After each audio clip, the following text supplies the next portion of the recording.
அருள்மிகு பள்ளிகொண்டேஸ்வரர் திருக்கோயில். இது சிவன் சயன கோலத்துல இருப்பாரு. இந்த கோயில்ல சுருட்டப்பள்ளி, இது ஆந்திர மாநிலத்துல சித்தூர் மாவட்டத்துல இருக்கு.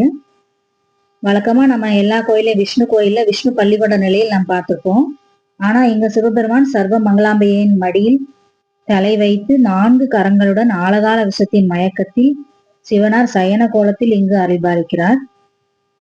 சென்னையிலிருந்து திருப்பதி போற சாலையில ஊத்துக்கோட்டைக்கு அருகில் இருக்கு.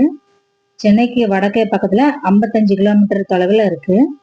இங்க உள்ள அனைத்து தெய்வங்களும் பாத்தீங்கன்னா எல்லாரும் தம்பதி சமேதராக தான் இங்க இருக்கிறாங்க. தட்சிணாமூர்த்தி இத்தலத்தில் தன் மனைவி தாரா தேவியுடன் தம்பதி சமேதராக அருள்பாலிக்கிறார். பள்ளிகொண்ட ஈஸ்வரன் சர்வ மங்களாம்பிகை, வால்மீகீஸ்வரர் மரகதாம்பிகை, விநாயகர் சித்தி புத்தியுடனும், சாஸ்தா பூர்ணகலை புஷ்பகலை அம்பாளோடும், குபேரன் கௌரி தேவி, அப்புறம் சங்கநிதி பத்மநிதி, இப்படி அனைவரும் தத்தம் தன் மனைவியுடன் இங்க அழகா எல்லாருக்கும் காட்சி கொடுக்குறாங்க. மூலவர் வால்மீகீஸ்வரர் என்று அழைக்கப்படுகிறார். இவருக்கு எதிரில் ராமலிங்கம் உள்ளது. இந்த சந்நிதிக்கு வெளியே துவாரபாலகர்களுக்கு பதில் சங்கநிதியும் பதுமநிதியும் வெளியிருக்கிறாங்க. அம்மன் மரகதாம்பிகை சந்நிதிக்கு வெளியில் துவாரபாலகிக்கு பதில் பார்க்கடலிருந்து கிடைத்த காமதேனுவும் கற்பக விருட்சமும் உள்ளது. இந்த கோயில் பாத்தீங்கன்னா விஜயநகர பேரரசர் வித்யாரனால் கட்டப்பட்டது. இங்குள்ள சிவபெருமான் மனித உருவில் ஆழகால விஷம் உண்ட பின்னர் பார்வதி தேவியின் மடியில் தலை வைத்து படுத்தபடி ஓய்வெடுத்துக் கொண்டு இருக்கிறார். பரந்தாமனை போலவே பரமேஸ்வரன் பள்ளி கொண்ட ஒரே கோயில் இது என்பது சிறப்பாகும். இந்த கோயில்ல தான் முதல்ல பிரதோஷ வழிபாடு நடைபெற்றதாக ஒரு நம்பிக்கை இருக்கு. இந்த கோயில் குபேரனம் உள்ள சங்கநிதி, பார்க்கடலில் தோன்றிய பத்மநிதி இருவருமே தத்தம் தன் மனைவியரோடு தரிசனம் தருகிறார்கள். இந்த கோயில மூர்த்தி, தலம், தீர்த்தம் ஆகிய 3 ஒருங்கே அமைய பெற்றது. 1977ஆம் ஆண்டு காஞ்சி பெரியவர் இந்த பள்ளிகொண்டேஸ்வரர் கோயிலுக்கு விஜயம் செய்த போது இக்கோயிலில் விக்கிரகம் பற்றிய சிறப்புகளை எடுத்து கூறி அருளாசி வழங்கினார்.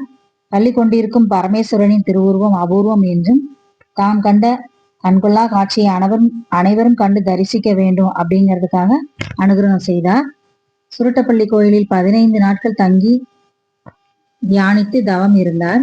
பள்ளிகொண்டேஸ்வர பெருமானை தரிசித்த சுவாமிகள் அப்போதே ஸ்லோகம் ஒன்றை இயற்றி அர்ப்பணம் செய்தார். துர்வாச மகரிஷியின் சாபத்தால் இந்திரலோக பதவியை இழந்தான் இந்திரன்.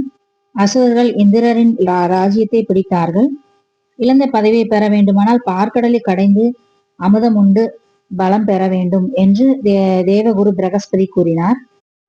திருமாலின் உதவியுடன் வாசிகி என்ற பாம்பை கயிறாகவும் மந்திரமலையை மத்தாகவும் கொண்டு தேவர்கள் ஒரு புறமும் அசுரர்கள் ஒரு புறமும் பார்க்கடலை கடைய தொடங்கினார்கள். ஏகாதசி தினத்தில் இதை கடைந்தார்கள். வாசிகி பாம்பு வழி தாங்காமல் விஷத்தை கக்கியது. இதனால் தேவர்களும் அசுரர்களும் பயந்து இங்கிருந்து தங்களை காப்பாற்ற சிவபெருமானை நாடினார்கள். சிவன் தன் நிலையில் தோன்றிய சுந்தரரை அனுப்பி அந்த விஷத்தை திரட்டி எடுத்து வர கூறினார். சுந்தரர் மொத்த விஷத்தையும் ஒரு நாவல் பழம் போல திரட்டி சிவனிடம் கொடுத்தார். அப்போது 30 முக்கோடி தேவர்களும் சிவபெருமானை இந்த விஷத்தை வெளியில் வீசினால் அனைத்து ஜீவராசிகளும் அழியும் நிலை ஏற்படும். இந்த இக்கட்டான சூழ்நிலை எங்களை காத்திடுங்கள் என்று மன்றாடினார்கள்.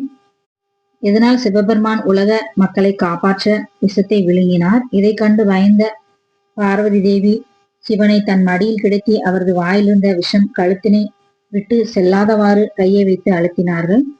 இதனால் சிவபெருமான் கண்டத்திலே நீல நிறத்தில் விஷம் தங்கியது. அதனால் அவர் நீலகண்டன் என்று அழைக்கப்படுகிறார். விஷத்தை அடுத்து அமுதமும் கிடைக்கவே அம்மன் அமுதாம்பிகை என்று அழைக்கப்படுகிறார். பிறகு சிவன் பார்வதியுடன் கைலாயம் சென்றார்கள். அப்படி செல்லும் வழியில் இத்தலத்தில் சற்று இளைப்பாறியதாக சிவபுராணமும் கந்தபுராணமும் கூறுகிறது. சிவன் பார்வதி தேவியின் மடியில் படுத்து ஓய்வெடுத்த அந்த அருங்காட்சியை சுருட்டப்பள்ளியில் பார்க்கலாம். 3 நிலை ராஜகோபுரத்தின் எதிரே சுமார் 5 அடி உயர பீடத்தில் 5 அடி உயர நந்தீஸ்வரர் அழகாக படுத்திருக்கிறார். நின்ற கோலத்தில் அம்பாள் சிம்ம வாங்கினியாக காட்சி தருகிறார். கருவறைக்கு வெளியே அர்த்த மண்டபத்தில் வலது பக்கத்தில் கற்பக விருட்சம், இடது பக்கத்தில் காமதேனு பசு காணப்படுகிறது. மரகதாம்பிகை சந்நிதி அருகில் ராஜராஜேஸ்வரி, மகாலட்சுமி, சரஸ்வதி, அன்னபூரணி ஆகிய தேவிகளின் சிலைகள் உள்ளன. கையில் கிளியுடன் அழகிய வடிவில் ஞான துர்க்கை காட்சி தருகிறார். வடக்கு பிரகாரத்துல பாத்தீங்கன்னா சுப்பிரமணியர் தனது இரு தேவருடன் தென் திசை நோக்கி நின்ற கோலத்தில் காட்சி தருகிறார். ராஜ யோகத்தை தரும் ராஜ மாதங்கி சிலை பிரதிஷ்டை செய்யப்பட்டுள்ளது. இதற்கு கீழே ஒரு சுரங்க பாதையும் இருக்கிறது. பல கோயில்களில் பலவிதமான தட்சிணாமூர்த்தியை தரிசிக்கலாம். ஆனால் இங்கு தட்சிணாமூர்த்தி தனது மனைவி தாராதேவியுடன் அழகாக காட்சி கொடுக்கிறார். இது வேறெந்த கோயிலையும் கிடைக்காத அற்புதமான தட்சிணாமூர்த்தி. இந்த தட்சிணாமூர்த்தியை வணங்கினால் ஞானம், கல்வி, குழந்தை பேறு, திருமண பாக்கியம், மாங்கல்ய பாக்கியம் ஆகியவை கைகூடும் என்பது இந்த நம்பிக்கை. இந்த கோயில் காலையில 6 மணில இருந்து 12 மணி வரைக்கும், சாயந்தரம் 4 மணில இருந்து 8 மணி வரைக்கும் நட திறந்திருக்கும். சென்னை கோயம்பேடு பஸ் நிலையத்திலிருந்து புத்தூர் வழியாக செல்லும் எல்லா பஸ்ஸுமே சுருட்டப்பள்ளியில் நின்றுதான் செல்லும். நம்ம பஸ்ஸை விட்டு இறங்கினாலே பள்ளிகொண்டேஸ்வரர் கோயில் கோபுரம் நம்மை வரவேற்கும். சிவபெருமானின் அருள் உங்க எல்லாருக்கும் பரிபூர்ணமா கிடைக்கட்டும். வணக்கம்.